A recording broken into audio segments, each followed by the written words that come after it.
Welcome to Full Speed Racing. We're here at Silverstone for the F3 Cup. We've got the biggest grid of the season, we've got the driest weekend of the season. Should be some exciting racing.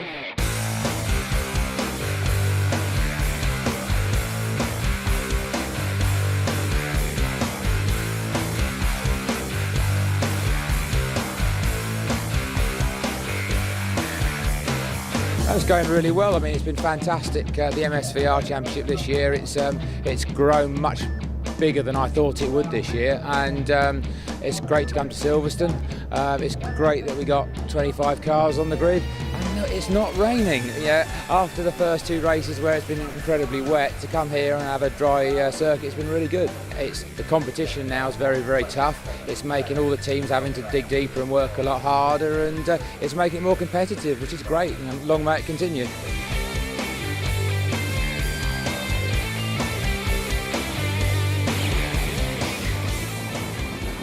Round 5 of the F3 Cup 2012, and the first dry race ahead for the drivers, with in pole position Chris Dittman. Alongside the front of the grid is Tristan Cliff. Row 2, Louis Hamilton-Smith and Linton Stootley, the dog winner at Donington Park. The lights are about to go out, and away we go. It's a good start from Dittman. He gets away well, but it's a super start from Louis Hamilton-Smith in the yellow number 9 car. It's Hamilton-Smith who's pressurising as they turn into Scots the first time. Also well away is Gino Ussi as they accelerate out of Copse Corner, and it is Hamilton-Smith who's taken the advantage from Dittman, Stootley and Cliff.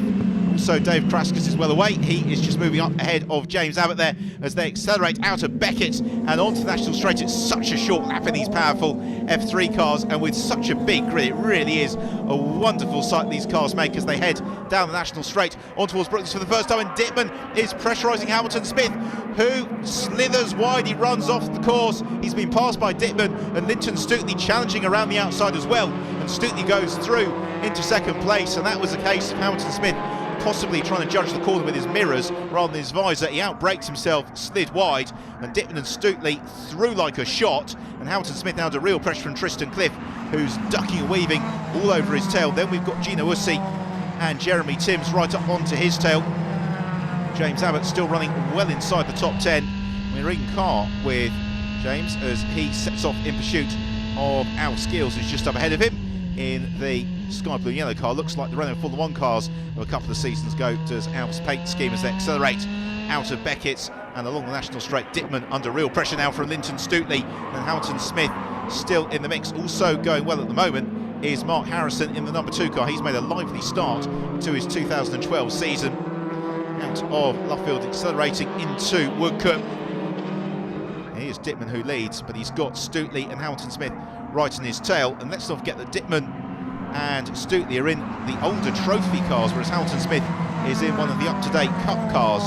And really, we're expecting the dry conditions, the Cup cars to be at the very head of the field, and that's exactly what we're seeing, except to say that Chris Dittman and Linton Stootley are two of the more experienced drivers in this field. Stootley, a race winner in the UK Formula 4 Championship. Dittman has raced in some of the touring car support packages over the past couple of seasons. So they're going to be hard people to get past. Louis Hamilton-Smith is really finding that out at the moment, as David Scott in the 21 car has got Stuart Wilshire on his tail. Should add that is not David Scott, the MSVR event director. It is a different David Scott, and he is going well in the midfield. His first appearance in the F3 Cup this season. He's looking to make the move, and he's going to go through. I think it's Neil Harrison he's gone past. No, it's not. It is Tony Bishop in the number 7 car he made the move on. So David Scott gaining the place into Brooklands, which is really proving to be the main passing opportunity this weekend in the F3 Cup, as Tristan Cliff's now been caught by Jeremy Timms. And Jeremy Timms, another experienced driver. He's raced Formula 3 chassis in the Monoposto Championship for many years, as has Tristan Cliff. They're both in the F3 Cup this year and shown that experience is really paying off for them in terms of being able to run right at the head of the field. It's also a strong performance as well from Nick Robinson, who's at the back of that train of cars into Brooklands. They turn, and Timms, that looked optimistic. He turned in too tight, slides through the car. He's just missed by Mark Harrison. He rejoins with the loss of just 2 places, although he is possibly going to be under pressure by the time they come on to the start and finish straight. All the while though, Chris Dittman leads the way, and he's now been able to build out a reasonably comfortable advantage over Linton Stutely, who in turn is able to manage the gap to Louis Hamilton-Smith. He goes past James Lederman, one of the two drivers in the race, alongside James Simon in one of the Masters class cars. Zhao Skeels moves down through the gears, turns through Beckett's, and he's now got David Scott coming up onto his tail. And it's a good run, in fact, out of Beckett's for David Scott, who's potentially going to challenge for the move, as out of Brooklands for the final time, and then through Luffield and on towards Woodcote. It is Chris Dittman who is going to become the third different winner this year in the F3 Cup. An emphatic victory for Dittman, with second place going to Linton Stutely and third place to Louis Hamilton-Smith. Really excellent race. James Simons claiming honours in the Masters class, giving us a very crowded but very happy podium after some superb competition.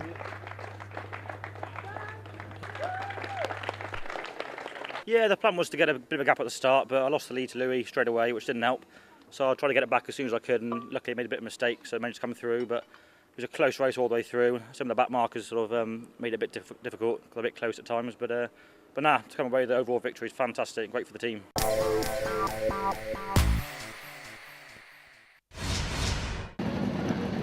Cars lining up on the grid then, ready for round 6 of the season, with Chris Dittman in pole position. There he is, Louis Hamilton-Smith alongside them on front row of the grid, row 2, Linton Stutely and Jeremy Timms. The cars, away they go. It's a good start from Dittman, not so well away from Louis Hamilton-Smith. And so Dittman it is who leads into Copse Corner. Hamilton-Smith challenging him all the way. The car's making a magnificent sight. It's good to see such a huge grid in the F3 Cup, and they're all cleanly through the first corner. Accelerating on towards Beckett's, where it's Hamilton-Smith who snatched the lead, with Dittman in second, Jeremy Timms in third place. It's a good start from Jeremy Timms. Again, James Abbott under a little bit of pressure from Stuart Wiltshire in the midfield. Then Benjamin Harvey up into fourth place, Gina Hussey in fifth, and then Tristan Cliff rounding out the top 6 as the cars accelerate along the National Straight on towards Brooklands for the first time. And David Scott is looking to make the move on Tristan Cliff, and he's going to go through the 21 car as they all bob and weave for position. In the meantime though, Hamilton-Smith, he's got the lead and is trying to pull away. David Scott was unsuccessful in his bid to get past Tristan Cliff, so they remain as they were, accelerating out of Luffield for the first time on to complete the first lap of the race. And Louis Hamilton-Smith, who won races last year in the F3 Cup and was one of the drivers that we'd have looked to this year to be challenging for the championship, and he's got off to a steady start. But really, this being the first dry meeting of the year, it's actually the first time that we've had the opportunity to really assess the true pace of some of these drivers and cars. And Hamilton-Smith has had a very fine weekend, as has Benjamin Harvey. There we see him briefly in the white 33 car, moving up to the F3 Cup this year, having raced in KTM Crossbow and various GT competitions over the past couple of seasons. He's right on the tail of the former Monoposto man Jeremy Timms, accelerating into the braking zone at Brooklands, then onto the brakes. Jeremy Timms able to hold on to that third place, keeping Harvey at bay, and Gina Hussey still in fairly close pursuit in fifth position. That leading quintet now breaking away from the Tristan Cliff and David Scott battle, as Hamilton-Smith has put some daylight between himself and the earlier race winner Chris Dittman. Jeremy Timms looking to make amends for that spin that he had in race 1. This is also a fine showing from Gina Hussey, accelerating out of Copse and on towards Beckett's. And there's just something spectacular about watching a Formula 3 car in full flight, because these really are mini Formula 1 cars, and given how affordably many of these drivers are running these in the F3 Cup, it is a fantastic way to experience some high-speed motorsport action. As we go, the battle now for Masters class honours. It's James Simons just ahead of James Lederman. Simons in the red, Delarich is ahead of the Tom's car of Lederman, the pair of them having a very entertaining tussle as they just snatch a break into Beckett's, but it's Simons who's got the advantage over Lederman, who closes onto his tail on the exit. Meanwhile, the race leader, Louis Hamilton-Smith, into Copse Corner once more. A Formula 3 car, certainly contemporary one, it's just about flat out. The driver's having a slight lift in the F3 Cup this weekend, but it's still a very quick corner, is Copse. Still a very enjoyable battle is this one for the Masters class honours, although James Lederman may be just looking a little bit smoky, but he's still latched to the gearbox of James Simons as they tip into Copse. They've got coming up off their tail Prajesh Shah and Chris Needham. Shah running wide, and that's going to bring Needham onto the tail. So those 4 cars fan out into Beckett's. This is going to be very, very close. Do we see any changes to the plate? Yes, we do. Prajesh Shah looking to make the move on James Lederman. He's able to sneak through in the number 10 car as Philip Austin stalks away disconsolately. his machine has ground to a halt. Al Skills and Nick Robinson having a good tussle. This Robinson to the inside, Skills the outside, the pair of them quite literally neck and neck through Beckett's as they are in pursuit of Dave Kraskus as well. Super racing through the field. I think Nick Robinson, though, is probably just going to have the edge as they accelerate down the straight on towards Brooklyn. Yes, he does, as Louis Hamilton-Smith leads the race, and reasonably comfortably now from Chris Dittman. There's Chris just coming into view. He's got an advantage over Jeremy Timms, who's still got fairly hot on his heels, Benjamin Harvey, so that could yet change between now and the checkered flag. Hamilton-Smith breaking into Beckett's, just a lick of flame on the downshift with the gear change, and then he plants his right foot, accelerates out of Beckett's and along the National Straight once more. He looks set to become the fourth winner we've had this year in the F3 Cup. Linton Stootley, all sorts of dramas at the start. He's recovering up through the field. He's currently in 8th position now as he battles with Mark Harrison. That's Gino Ussi, who's come to a halt at Beckett's, and Ussi is stalled. He's requiring assistance from some very brave marshals to get him pushed out of the way. I just wonder if that may bring out a safety car, because that car is in a precarious position. In fact, it's brought out the red flag. The red flag is out, the race has been stopped, and we're well over half race distance, which means it is going to be the victory for Louis Hamilton-Smith, second place for Chris Dittman, and third place to Jeremy Timms. James Simons claiming the Masters class honours as well after another frenetic race around the Silverstone National circuit and some great action from the F3 Cup. Drivers getting the round of applause and celebrations on the podium and leaving Silverstone. This is what the championship looks like, with Chris Dittman leading the way from Tristan Cliff second, Linton Stootley third, and Dave Kraskus an excellent fourth. Well, we will see more F3 Cup action on Full Speed Racing from Snetterton in a few weeks' time. In the meantime, stay tuned, because we'll be back with more action after the break.